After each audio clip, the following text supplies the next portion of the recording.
What's up, everyone? It's Roll Call with Karina Nistal, episode 19. And as always, I have a special, beautiful guest, Mrs. Purplpitch. She's awesome. She's a DJ. And a couple of episodes back, I believe it was episode 7, we had Miss Jazzy Soul Productions, Sudari Scott. So now we have the lovely Amanda. So Amanda, thank you for being here with us. Thank you so much for having me. I've been excited about this. I've been pumped about this for a while. So just to have you here, the vibes are like really great and chill. Yes, and man, you know, like your trajectory for your DJing has been so cool. Like I've been watching what you and DJ Daro are doing, and I'm just like, wow, this is super cool. So tell us a little bit about you, where you're from, where you grew up, which is pretty exotic. Not so exotic. It is. I mean, you know, I think everyone wants to visit. Okay. And then tell us what brought you to music and what you do. Okay. So I grew up in Houston. Cool. So not so exotic. Yes.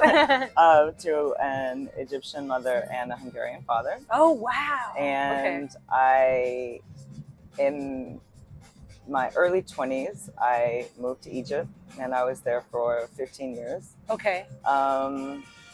My journey into music actually came via visual arts. Oh, wow. So I'm a visual artist first and foremost, and when I started working with sound in my work, I quickly got swept up by the music scene and sort of playing my own stuff.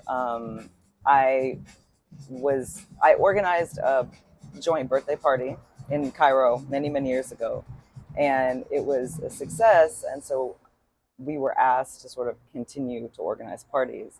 And in organizing those parties,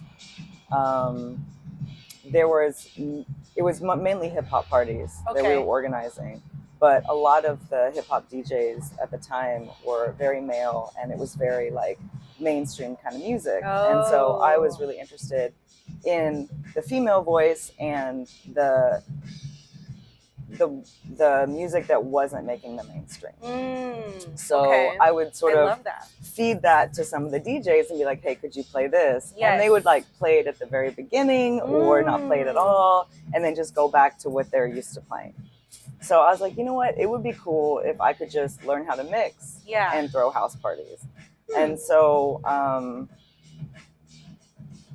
somebody gave me a controller just to start practicing, and I kind of dove deep into it. Oh, wow. Eventually bought my first turntables from Cashless. I don't know. Oh, yeah, okay. And started buying records like in Egypt. I would buy them here, or I'd buy them in Egypt. I'd bring them back. Wow. I was working with a record company, a vinyl store there, owned by a woman. Okay. And I would bring her back a bunch of records to sell. And so we had this sort of exchange, and it was really, and we had like what a cool gig. Yeah. So it was really, it was very organic, and what I would think of as slow, because it was like more about the organizing the parties as a community and like a space for women. And then I started really getting into the technical part of DJing. That's so cool. And I always respect a female DJ.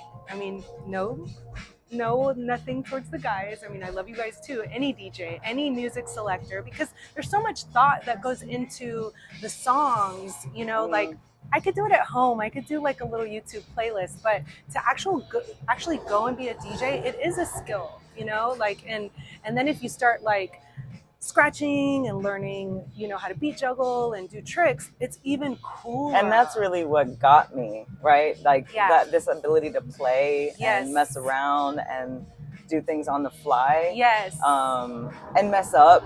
Yes. You know, like I for a long time I was very much concerned with like, if I try this, am I gonna mess up? Yeah. And I just had to tell myself like that's part of the process, and sometimes those mess ups end up sounding really great. Yes. And it allows allows me to challenge myself, because like if I'm like, okay, I'm gonna, like there's something I was like, okay, I'm gonna do this, Yeah. and I'm at the gig and I'm like, okay, now is the time. Do I do it now? I'm like, yes, just do it. Yeah. You can mess up, it's not the end of the world, right? But maybe next time it'll come easier. Exactly. Yeah.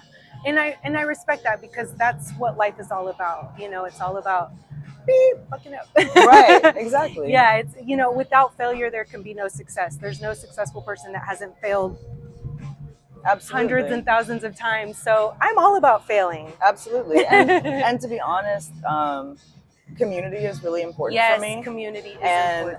And I had so much support throughout my beginning stages as a DJ, and I messed up a lot. Yeah. And people were still showing up. People were, cheering me on, like being super supportive of me, and that helped me. Yeah. And about failing. Yes, failing is so important. Yes, it's such an important part of the equation. And community. Community, and like I love to grow things, and one of the things plants has taught me is it's okay to fail. Like it happens. It's not a big deal. Wow. You just keep going. And community is also really important to me, because having people around that are supporting you and who you're supporting them, and you're learning from each other and feeding into each other. Yeah. It's sustaining. Yes. And I love that you said that, because that's a good reminder for all of us, because I think there's so many people in the industry sometimes that like people just are, they're like, doing this, whatever I'm they can to make it. Yes. Right. And they're not really regarding their peers, but we have to regard each other. Like we all need each other. Absolutely. And I think that's really important, especially with women. Yeah. Because I feel like there can be even more competition within women, and we just have to keep supporting each other. Absolutely. So what would you say has been a high point in your career? Because you've done gigs like in Egypt, in the Bay, in Mexico City. Yeah, I mean, you guys have been traveling. So tell me, if you can, first thing that comes to mind, or.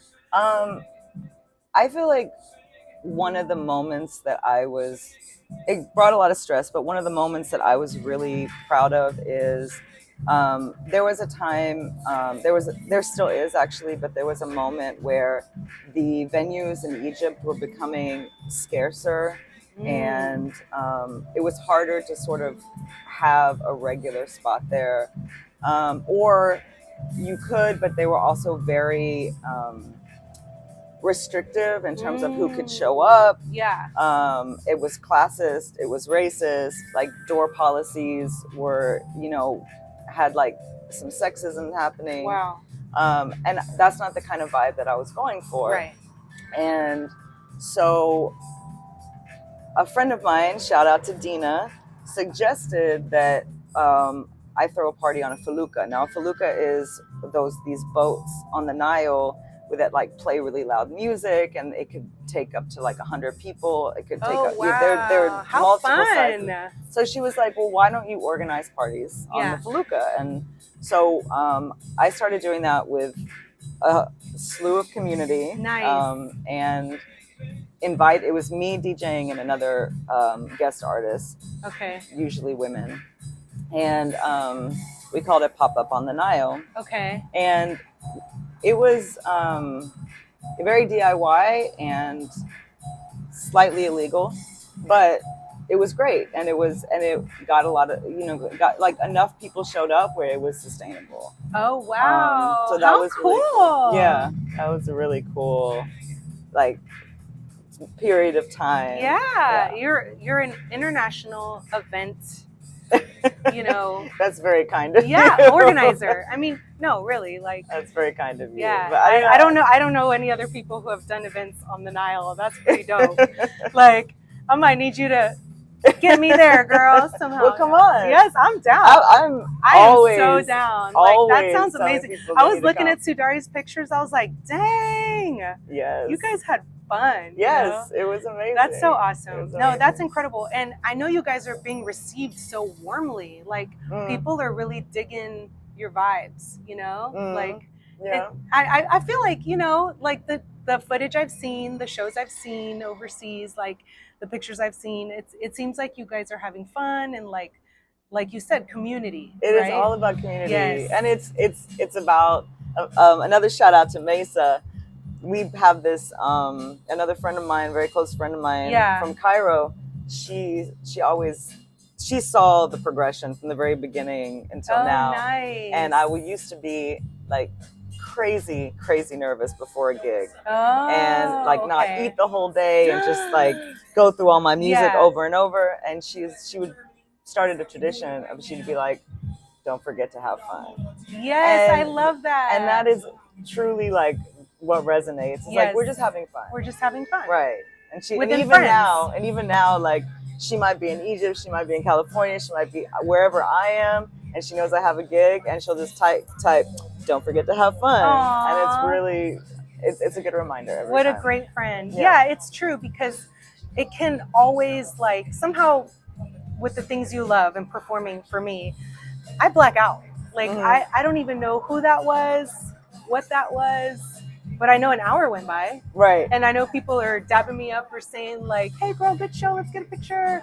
How you been?" Blah, blah, blah, whatever. Right. But I'm like, it's a whirlwind. I missed it. Yeah. Right. You know, so if you don't pause and take those moments to be like, "Yo, I'm here." Like, what a blessing. I get to share my talent, my music, my gift, whatever. Right. And you have to take a moment to acknowledge to be right? present. To be present. Especially when people are looking at you. Yes. And you're looking at them, it's like you have to have some presence, otherwise. And I'm a victim of that. Yeah. Of like just going into my, you know, and of course forgetting that I'm performing. Right. So I need to work on that. I mean, we all do. You know, it's all a work in progress for all of us. You know, learning in progress. So if like there was a female DJ out there in the world right now, and she wanted advice on how to become a DJ, what would you tell her? I guess I would tell her what helped me. And what helped me was going to other people's gigs, listening to what other people are doing, seeing what resonates with you, seeing what you feel like you would want, really following folks around, like seeing how they set up. Yeah. Seeing how they break down. Yeah. Just following them around on their gigs. You That's know, great like shout out also to Felix and Paco, who were very generous with letting me sort of like whenever I would visit Houston, be like, "Hey, can I come? Can I see and they're like, even something as simple as something I do that I learned from Paco is that when you put the turntable in, you need to make sure that the wire that's coming out and around is on the same side as the handle, so it doesn't pinch on the other side." Like super simple things like that. Are you talking about Melodic? Melodic. Okay, shout out to Melodic. Shout out to Melodic. Shout out to Felix. Yes. FX Box. Absolutely. So they were really helpful in letting me just like tag along. Yes. And picking these things up and then being like, okay, like what I was talking about before with the other DJs that were playing like very mainstream hip hop. Yeah. I'm like, this is great. And I've danced to this many a years, but I'm really interested in dancing to this other stuff that I'm not hearing and being like, okay, maybe there's a space there for that. Mm-hmm. Yeah, that's awesome. So who would you say has influenced you or inspired you along the way? You're going to laugh at me. Okay. It's so cheesy. I'll never laugh at you. So like, cheesy. In a mean way. That's all right. So two people that come to mind are Roxanne Shante. Yeah, she's dope. The Netflix, did you watch it? I did. Did you like it? I did. Okay. I did. It's dope. I enjoyed it. But like, I remember when I first got one of her records and I was just so excited because it's like so genuine and pure and like she's just doing her thing. Yeah. So that's definitely somebody that I'm like, ah. And then the other person is Sister Soldier because I know she didn't have like a long musical career. Yeah. As some other folks like Missy, you know, but I really like how she incorporated her politics and her activism and her writing. And like, she just like incorporated all the things that matter to her into her music. And it's hard for me to play her stuff. I always try to like kind of like figure out how to put it in there sometimes, but maybe an ending song, maybe like a fight grand song. finale, right? But that's really cool. Okay. Mm-hmm. What do you have coming up? Any events that we can see you at? Like, where can we find you? You can find me on Instagram. Okay. Purplpitch. Okay. Without the E. Yeah. So PUR. Sorry, I'm a little bit. PURPL. Only because I'm following her. PITCH. Yes. And I'll put it at the end of the video for you guys. Yes. And I play right now. I'm playing at Brazil on Thursdays. Okay, every Thursday? Every Thursday except for the first Thursday of the month. Okay. And I have a couple gigs here and there, but nothing regular. Okay. Well, let me know, because if there's anything you have coming up, I can list it at the end of the video along with your social media tags. And oh my God, thank you for being here with me. Thank you so much. Anything else? Shout outs? Shout outs to all my ladies in Cairo, all my ladies in California, also Eto, also Sidari, yay, Jazzy Soul Productions, in the train, Mama, and lastly you. Oh, thank you. Thank you guys for joining us. Episode 19, Purplpitch. Follow, stay up, subscribe, and I'll see you soon.